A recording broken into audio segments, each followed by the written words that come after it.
چې دی لا يحب المعتدین مینه نه ساتي د اعتدا کوونکو سره.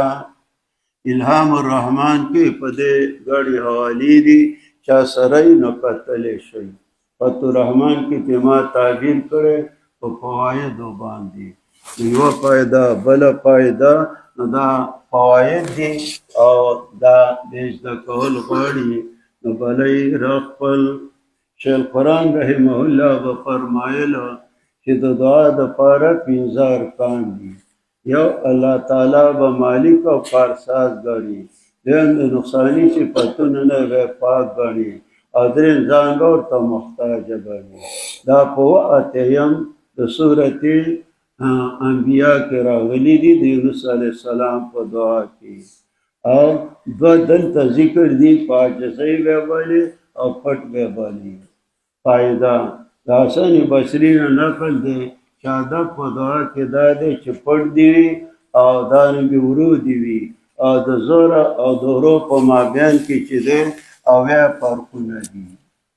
بیا بله فایده او د ابو موسی اشعري نه په دې حدیث دی چې نبی علیه السلام وایي اربعوا علی انفسکم تاسو کون او غایب نه بلئ. بله فایده دلیل نیولی د اصحابو د ابو حنیفه رحمه الله په دې چې ورو ویل دا امین بهتر دي او د زوره نه، ځکه چې دا دعا ده. تفسیر القرطبي کبیر جساس. بیا انه لا يحب المعتدین امام قرطبي لیکلي چې زیاتی کول په دعا کې په څو طریقو سره دی. بعضې ترېنه ډېر په زور او چغې کول دي او بعضې ترېنه دا دي چې دعا وکړي انسان چې ده لره د مرتبه د نبي شي یا دعا په محال کې کوي. او بل زیاتی دا دی چې دعا وکړي د طلب کولو د ګناه او غیر د دغې نه. او بل زیاتی دا دی چې دعا وکړي په داسې الفاظو چې کتاب او سنت کې نه قرطبي. فایده ګڼو مفسرینو لیکلي چې زیبی په دعا کې پورتوالی او چغې کول دي په دعا کې. او د ابن جریر رحمه الله قول نقل کړی چې دعا کې مکروه او چغې په دعا کې دا مکروه بدعت دی. تفسیر المصری ابن کثیر دوری منصور خازین بیضاوی مدارک ابو سعود او الهام الرحمن. بله فایده ابن بطال رحمه الله لیکلي چې څلور واړه مذاهب په دې دي چې په زوره دعا ذکر مستحب نه دی. وګورئ حاشیه د بخاري او البدایه والنهایه. بله فایده شاه اسحاق رحمه الله فرمایلي چې ذکر جهري په مذهب حنیفه کې بدعت دی، مګر په هغه ځایونو کې ذکر جهري راغلی بعضو کې لکه اذان وغیره مئات مسائل. بله فایده هغه چې په بعضو حدیثو کې جهري راغلی بغیر د ځایونو مقررونه نو هغه تعلیم باندې بنا دي.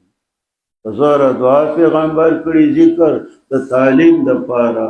مئات مسائل دا د احنافو، مدخل د موالیکو، او نووي شرح مسلم 119 دا د شوافیو.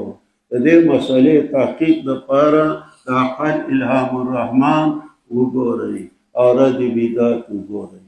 دا ما مختصر په فتح الرحمن کې او الهام کې خو بیا ډېرې حوالې دي. مسله د امین هم پکې ذکر ده چې امین یا ذکر دی. نو د دې سره عرب په اخر کې واذکر ربک تضرعا او خیفة ودون الجهر او یا دعا ده نو ادعوا ربکم تضرعا وخفیا. د دې وجې نه دواړه امرونه دي. امر د وجود دپاره او که د وجوب ورو ویل د امین واجب نشي نو مستحب خو دي که نه. لکه د امر 14 باندې قمر الاحمد کې دي. لکه څوک یې په زوره ووایي نو موږ ورته بېدینه نشو ویلی او که موږ یې په ورو ویو نو هغه دې ټول نه جوړوي. خو دا ورو بهتر ځکه دی چې قرآن د دعا په باره کې ویلي چې تضرعا وخفیا او دا دعا ده. او یا ذکر دی نو دې سره تاخیر کې به راشي ودون الجهر. او تا سره د په زوره ویلو بهترۍ څه دلیل دی؟ زموږ سره قرآن دی او د احنافو دا مذهب دی چې کم حدیث د قرآن سره موافقي هغه لره عمل کوي. نو حدیث کې اخفام راغلی، جهر هم راغلی، ترمیزي حدیثونه دي. او نو موږ د ورو ته بهتر ځکه چې دا د قرآن سره مطابقت دی، او په زور او پورو کې دا فرق دی. او بیا ما ډېرې حوالې ویلي دي چې په زور باندې مفسرینو دا خبره لیکلې ده. بلې را خپل تضرعاً په عاجزۍ پټ پټ الله مینه نه ساتي د زیاتي کون په